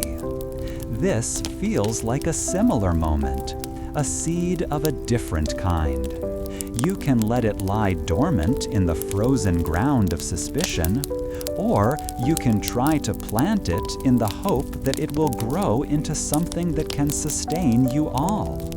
You choose to act, not from fear, but from that fragile, stubborn hope. It is a risk that makes every muscle in your body tense, but you know it is the only path forward. Slowly, deliberately, you unbuckle the leather belt at your waist, the one from which your small hatchet hangs. The tool is a symbol of your work, your ability to build and to defend yourself. Everyone watches your movements. The silence is so complete that the scrape of the metal buckle sounds loud as a gunshot. You take the hatchet from its loop, its weight familiar in your palm. Instead of gripping it as a weapon, you hold it by its head and extend your arm, placing it gently on the damp earth between you and Samoset. It is a clear gesture, an offering of trust. You mean no harm. Then you look toward the small storehouse where the last of the beer is kept and give a short, firm nod. Your single, quiet action breaks the spell. The rigid posture of Miles Standish softens just a fraction. Governor Carver lets out a breath you did not realize he was holding and gives a decisive command to bring the visitor food and drink. The tension does not vanish, but it changes, lessening from a sharp, brittle fear into a watchful curiosity. Samoset sees your gesture and gives you a long, appraising look before offering a slight nod of acknowledgement. You have not spoken a word, but a conversation has taken place. You have chosen a path of peace, and in doing so, have guided your entire community onto it. As Samoset is given a drink and begins to speak more freely, sharing information about the surrounding lands and peoples, you feel the significance of the moment settle over you. This single encounter, born of a stranger's boldness and your own small act of trust, feels more important than any wall you could build or any field you could clear. It is the beginning of a connection, a bridge across a vast and silent gulf of misunderstanding. The information he provides is invaluable, telling you that the very land you have settled on was once a village called Patuxet, whose people were all wiped out by a great sickness a few years before. This explains the cleared fields and the unsettling emptiness you found upon arrival. Samoset stays the night, a gesture of immense trust on his part, and leaves the next morning with a promise to return with others who speak better English. As you watch him walk back toward the forest, you are left with a feeling that is entirely new. It is not the relief of surviving a storm, nor the grim satisfaction of enduring the winter. It is the fragile, uncertain dawn of hope. You realize that your survival may not depend solely on your own strength and resources, but on the relationships you forge with the people of this land. The world no longer feels like it is divided into your small, struggling camp and a vast, hostile wilderness. A door has been opened. You retrieve your hatchet from the ground, the handle cool against your skin. The tool feels the same, but its meaning has changed. It is not just for chopping wood or defending your home. It is also something that can be set aside. You look around at the faces of your fellow survivors, seeing the same mixture of awe and apprehension that you feel. The future is no less dangerous than it was yesterday, but it is now wider, filled with possibilities you could not have imagined. You are still a stranger in this land, but for the first time, you are no longer completely alone. The world feels different under your feet, changed not by a season or a storm, but by a single conversation and a shared drink. And so our journey aboard the Mayflower draws to a close for tonight. Picture the quiet that falls over the ship after dusk. Below deck, the flicker of a few lanterns casts long, soft shadows against the curved wooden walls. The only sounds are the gentle creak of the ship's timbers and the steady whisper of the Atlantic against the hull. This constant, rhythmic rocking is a lullaby from the ocean itself, a promise of slow but certain movement toward a new shore. Let that same gentle motion find you now in the stillness of your own room. Feel yourself cradled, not by the waves, but by the quiet of the evening. Just as the passengers found their rest amidst the vast open sea, may you find your own deep and peaceful slumber. Sleep well and awaken to the calm harbor of a new day.